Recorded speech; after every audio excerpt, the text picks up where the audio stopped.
channel, and as you can tell by the title, I thought I would share some of the things that I wish I knew before actually starting my fitness journey. So let's just get into it.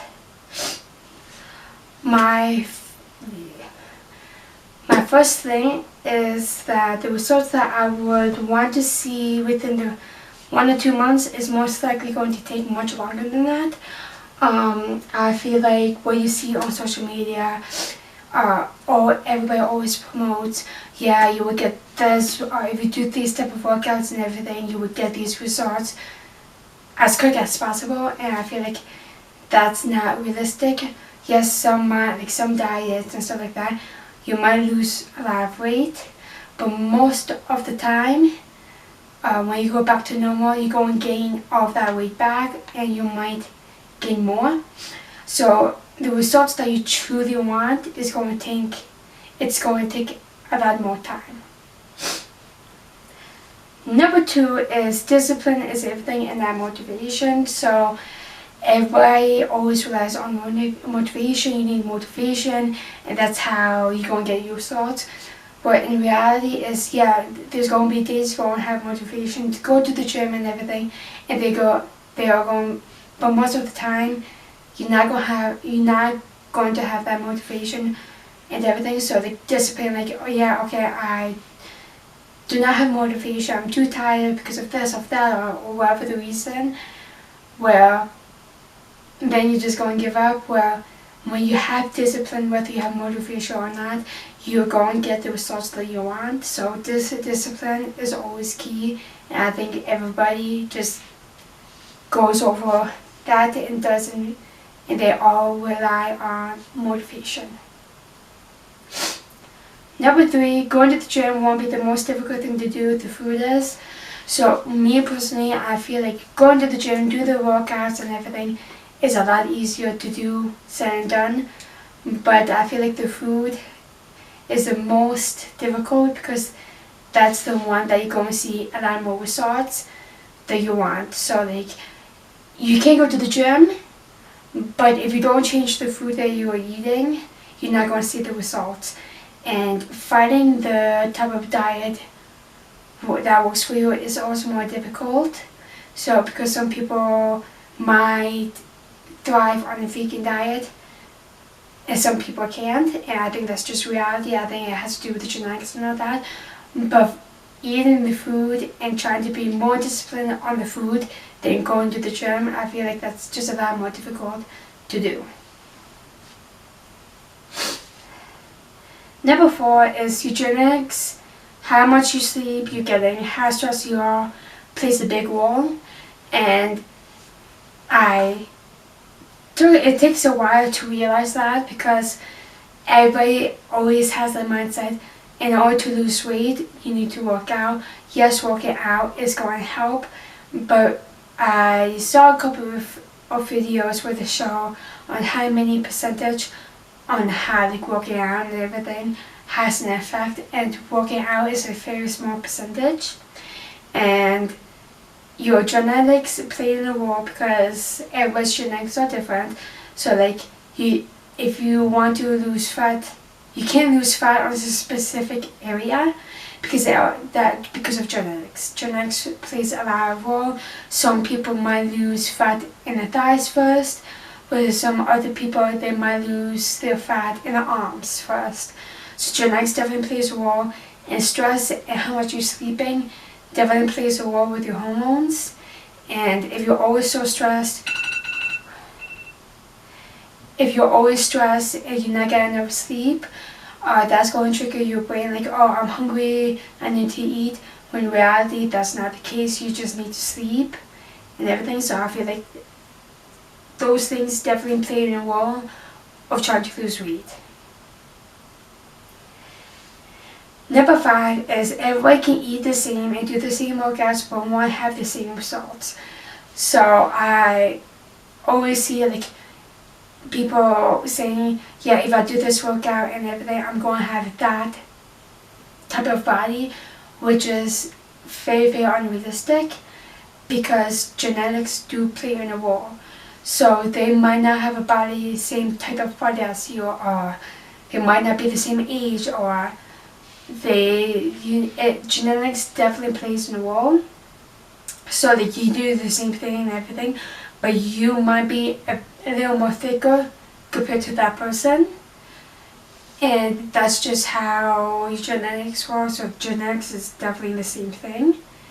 Like it's such a important not to compare yourself to other people and everything. I'm thinking and getting the mindset, if I do the exact same thing as this person, I'm going to get that exact body, which is very, very unrealistic. Number 6 is form is more important than how much you're lifting. So if your form is not correct, you're not going to get the best results. Sometimes you just need to get in your mind is that form is a lot better than to trying to impress someone because you lifted heavy is not always the best case. Because yeah, you might be lifting heavy, but you're not doing the form correctly, so you're not going to get the best results that you want. It might risk of injuries and everything. So always focus on your form before actually lifting a lot heavier. Because for me personally, I've seen a lot of videos and everything, and that shows on how to improve your form and everything. And when you do start lifting heavy because your form is getting better, I feel like it's more impressive to me. So I feel like form is definitely a lot better. So don't worry if you're not lifting as heavy as someone else. Everybody's progress is different. Number 7 is recovery is important. You need to recover your muscles and everything, because when you're working out so many times, 7 days out of the 7 or whatever, you're not going to get the results that you want because your muscles are so tired. They need rest to actually recover, because when you work out on your muscles break, and that's why you need to eat more protein. But there are days where you need to sit down and relax your body. But this doesn't always mean you need to lay in bed all day and everything. You can still go on walks and everything as kind of quote unquote as your rest day. But recovery is really, really important, because then if you keep forcing your body, you're not going to get the results you want. And it could possibly risk of you getting yourself hurt. In some cases, I'm not saying in every cases, but you all might be putting yourself at risk because your muscles are so tired, and you might give out and you might end up hurting yourself. Number 8, eating enough is important. So some people, not everybody, because some people might need to be eating in a calorie deficit, but if you're not eating enough, especially protein, you're not going to get the best results that you want. And of course you need to be eating all the foods that are nourished for your body and everything in order to see the results you want. Let's say if you're supposed to be eating, I don't know, 1800 calories, but you're eating like 1200 calories, that is not enough in order for your body to be nourished and everything. And if you're not eating enough, it could have an effect on your workouts. Number 9 is comparing yourself to someone else's progress. I feel like this falls on a lot of people. They compare themselves on fitness influencers on Instagram or whatever. Like, I want to be exactly like them. I want to be a size 0, Their goals are not going to be the same as yours. You need to get all the points that I made. You are not the same as that person. You have different genetics. Age plays in a role. You might have PCOS or something along the lines that you have some type of sickness that you need to take medication. Medication definitely plays in a role on your progress and everything. So comparing yourself is very unrealistic, and comparing to someone's progress that they've been working on for example, they probably be on day 100 of the fitness journey when you're starting on day one. So you need to trust the process, and you need to stop comparing your body to someone else, because you don't know the situation and all of that. So I feel like comparing yourself is very unrealistic. Number 10, the scale doesn't indicate your progress, which is, I agree with this statement to a certain level, because if you're very, very heavy, like very obese, being on the scale, your goal is probably to lose weight. So the scale might be important to see and everything, but if you're not obese or anything, and you go on the scale every single day, it is going to discourage you, because let's say you're not losing, the scale isn't going down, but you are losing fat, you're just gaining muscle at the same time, and the muscle does weigh a lot. So so just see on the scale with just a number, it would discourage you.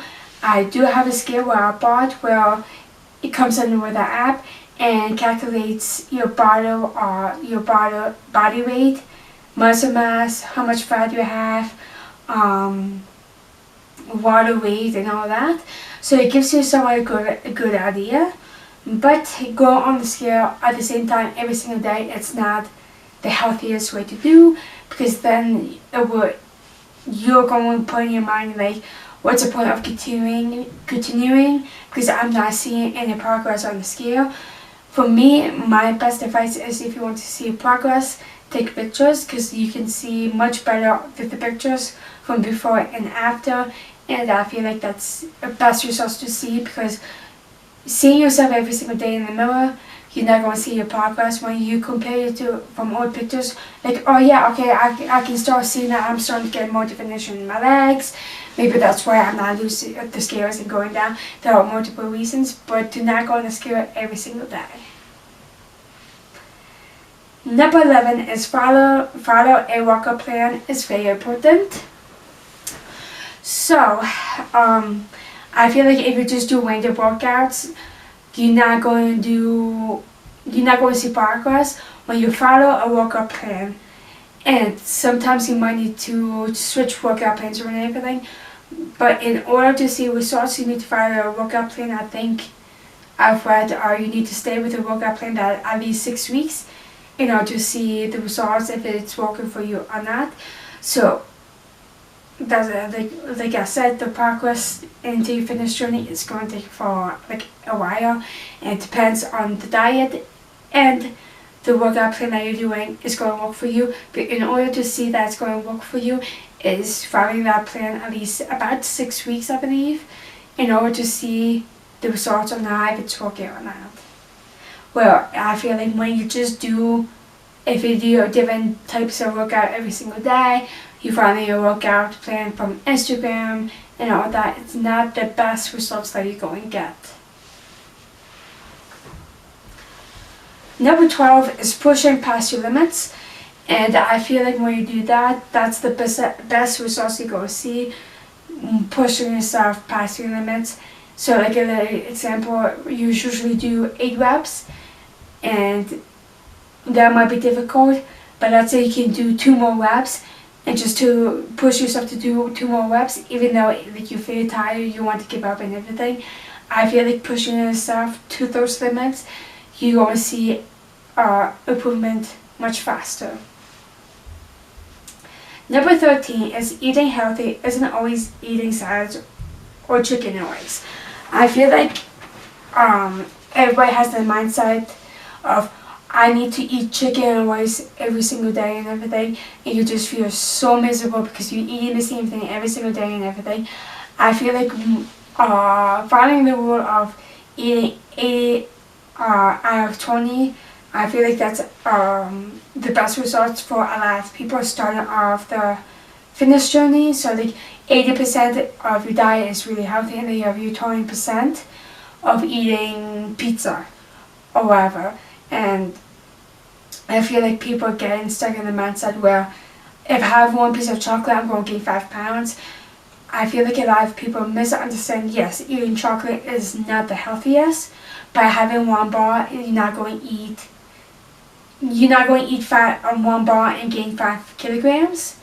The reason why you're gaining so much because you're eating over your calorie deficit, or you're not eating the best, and that takes time. So it's the same thing as losing weight. When you're losing weight, it takes time to lose weight. It's the same thing with gaining weight. It takes time to gain weight. You didn't gain 20 kilograms overnight. It takes over time to gain those pounds. So I feel like when you just have a balanced diet is the best for everybody. And last but not least is your mental health is everything. So I feel like when you do work out and everything, eating better and everything, your mental health improves. You're not as depressed as much. You're not as anxious and everything. This not might be the case, but I do feel like personally, your mental health definitely changes compared to sitting at home all day eating junk food and doing nothing and not moving your body. Where I feel like when you do move your body, do work out, eat healthier, your whole mindset changes and you're like, oh, you feel good and you're not as negative towards yourself if you don't do those things. So yeah. Okay guys, that would be it for today's video. If you guys enjoyed this video, give this video a thumbs up because it really helps out my channel. Don't forget to subscribe to my channel because I do upload every single Friday. And don't forget to follow all my social medias to catch up on more of my life. And I see you guys in my next video. Bye!